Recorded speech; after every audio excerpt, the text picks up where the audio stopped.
Hello, I am Dr. Omkar Swami on behalf of CSI TV and 74th Annual Conference of Cardiology Society of India. Welcome you today.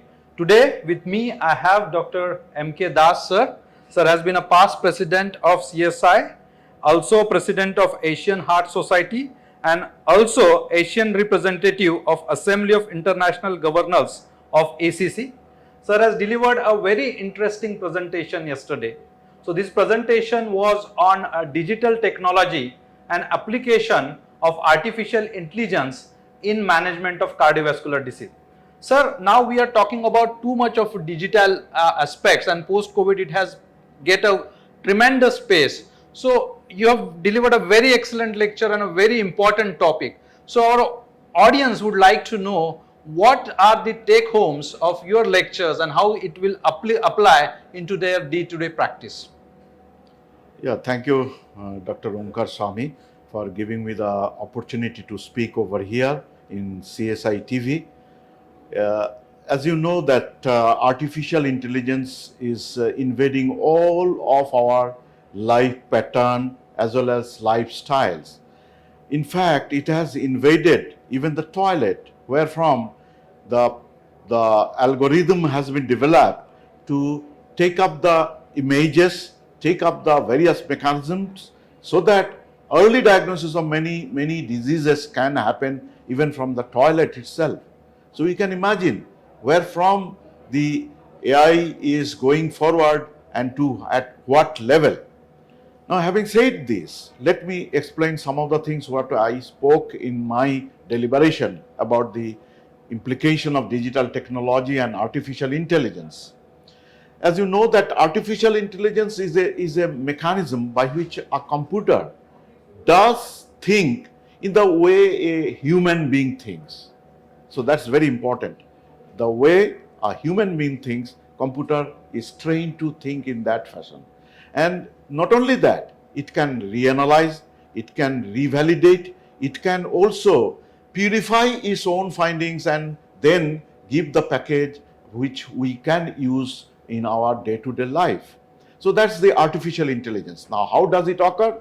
It occurs in different ways, but most important thing is that there are mechanisms called deep learning and machine learning, and this deep learning is a concept where computer is given data and the computer then sorts out the data, then they collate the data and ultimately regenerates new data or new images, and those are called the this convolutional neural network. This convolutional neural network, also in short form known as CNN, they ultimately give rise to new data and new algorithm, and that ultimately is converted to some form of artificial intelligence. This can be applied in different aspects, like it can take up the early coronary artery disease even when the clinical manifestations are not there with the coronary artery disease. It can detect various kinds of arrhythmias like various supraventricular arrhythmias including atrial fibrillation, and it can also pick up some of the findings like early myocardial infarction. In fact, with the help of the artificial intelligence, a single lead ECG will be picking up the early myocardial infarction even when the patient possibly is just starting with the mechanism of myocardial infarction or acute coronary syndrome. Now, how these are happening? They are not only banking on the ECG, but they are corroborating the findings with the echo, corroborating the findings with the angiography, corroborating with the the MRI, then LV angiogram, and also the CT angiogram. So all these are actually forming the sources of the data, and they are forming the CNN, and they are giving rise to the different algorithms and newer device like the disease control system. Now, when a mechanism is formed hereby, then we can actually have the application just in our hand. Possibly it may be incorporated in a small device like a smartphone itself, and they can actually detect the disease even when the symptom just has appeared or when even the symptom has not appeared. So that's how the artificial intelligence is taken into account, and they are invading all parts of our life. Now how CSI is involved with the artificial intelligence? It is just a computer mechanism.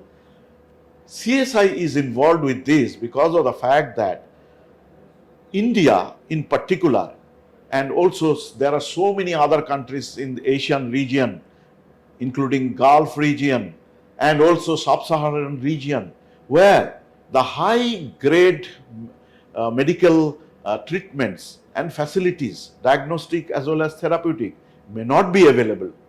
The people may not be able to come forward to those localities where the facilities are there.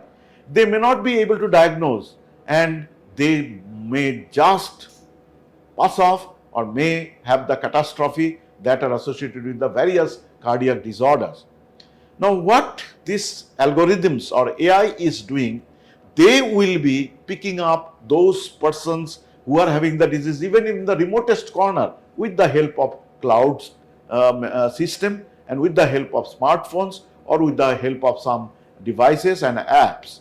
So CSI has got its obligation in the preventive cardiology as well, and with that thing in mind, we are collaborating with two important giants in technology. One is the Accenture of USA and the other is the TCS. Now with the Accenture, with the phonocardiography as well as ECG as well as the plethysmography and all, we are trying to make an algorithm. In fact, it has been already made, which will pick up many patients of atrial fibrillation ahead of time. Maybe subclinical atrial fibrillation will be picked up in a massive population across the whole country, and thereby will be offering the diagnosis and further management. Same way with the TCS, we are using the phonocardiography along with the ECG and echocardiography, and thereby we will be picking up subclinical valvular disease that is very much there with the rheumatic heart disease. As you know, that rheumatic heart disease is a great problem, and that is not yet over across the globe.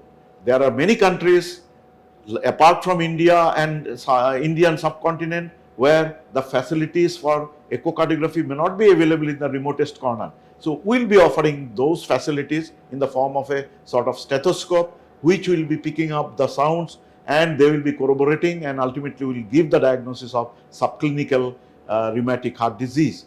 So that's how we are trying to ramify in the field of artificial intelligence, and we are trying to use this very important tool so that the general population, whether he is having the real kind of money or no money, they will be offered the benefit of artificial intelligence.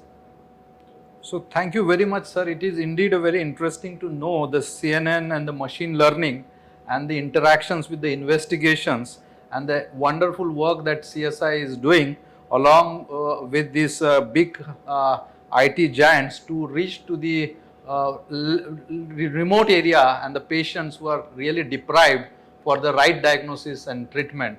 I think we feel that the CSI is pacing with the time and the technology, and it's going to help to the lot of people who are at a very remote area in India and help them to early diagnosis and take care of prevention, not only early diagnosis, even also the primordial prevention, which is very important in country like India, which is a very much resource limited. Right. So it's very nice to understand, sir. Thank you very much. At the same time, we look forward these initiatives and we wish all the best to CSI for all these kind of initiatives. Thank you very much. Namaskar.